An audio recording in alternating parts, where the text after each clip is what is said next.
Hi everyone, welcome to the next part of the mech tutorial. This will be part 2, torso detail. First section is going to be analysis. So this will cover some key design principles regarding mech torsos. As always, I'll add the disclaimer, this is only my interpretation. There's other valid means of building mechs. So first I want to address something from the last part. I mentioned that torsos have the power to imply the proportions of other limbs. So in practice, this means you can use your torso as a guideline to give your mech a certain body type. If you want it to be thick and tanky, or like sleek and mobile, or something in the middle as well. Torso is a way to establish that. Going back to structure and function from the first part, prologue, the torso helps you make a plan for the rest of your build. It's supposed to achieve a specific function, like in that case probably movement, but point here is that the structure that's used for that can influence the overall feel of the mech, like it can add different characteristics to it as well. A lot of the parts in lead engineering have variables that they change based on their size, so there's like spikes, their damage increases based on size, parts, their same with density as well. Density and size increases the health points of parts. And so that's something you have to, I would say, keep in mind when you're making mechs, especially with the torsos, because that's kind of where I feel like you can establish a sort of scale, if you will, that you can use on the rest of your mech. It helps you choose a balance between, motion, like mobility and stuff, which normally your thrusters will just achieve. If you want like a fast mech, you need like a lot of big thrusters, a small body kind of, relative to each other anyways. So, other than that, I'll also cover a few situations where the torso holds equipment on it, like I mentioned that in the last part as well. The torso commonly is used for, it's like holsters for stuff like swords or guns, or even just more thrusters for your mech to be faster or something. So, the way I like to think about it is like backpacks and belts, like, persons, they use those items to store other stuff on them, or like to carry them. Mechs are kind of the same way. Like I usually leave the hips and back of my mech open, so that you can add stuff to them if you need to put something there. So like, if you notice your mech is too slow, then oh yeah, let me just add a big ass thruster to my back. That'll solve it. Like things like that. Or the last couple of mechs have had a bunch of like guns on the back as well. So that's things you consider about the torso.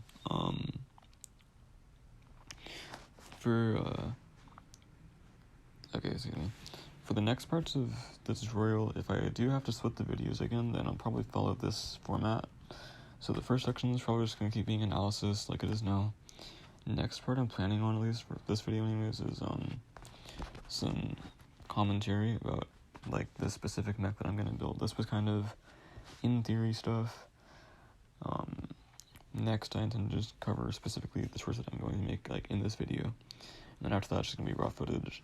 I'd narrate it live, but it's I don't really make consistent decisions very much when I build. I go back and change things a lot, and so I feel like most of the talking is easier just to do in a section. Then you can just have a clearer picture of what I'm doing while I'm trying to build it than if I were to try actually narrating what I'm doing, because sometimes I don't even know myself. With that in mind though, here's section 2, it's commentary. So for this torso I'm just going with something like middleweight. It's got like relatively open back and side slots. The back has these four I don't know what the frick they are. They're just kind of there for looks, not gonna lie. They have a structure, but they don't really have much of a function yet, I'm gonna be honest. They probably should, but I'm gonna keep them on there because they look cool. That said though, the rest of the torso, the hips are pretty open. I could honestly just add something on the back that actually does serve a purpose and covers those up. And then, let's see, anything else about the torso, I might add a bit more just armor to it, like it's,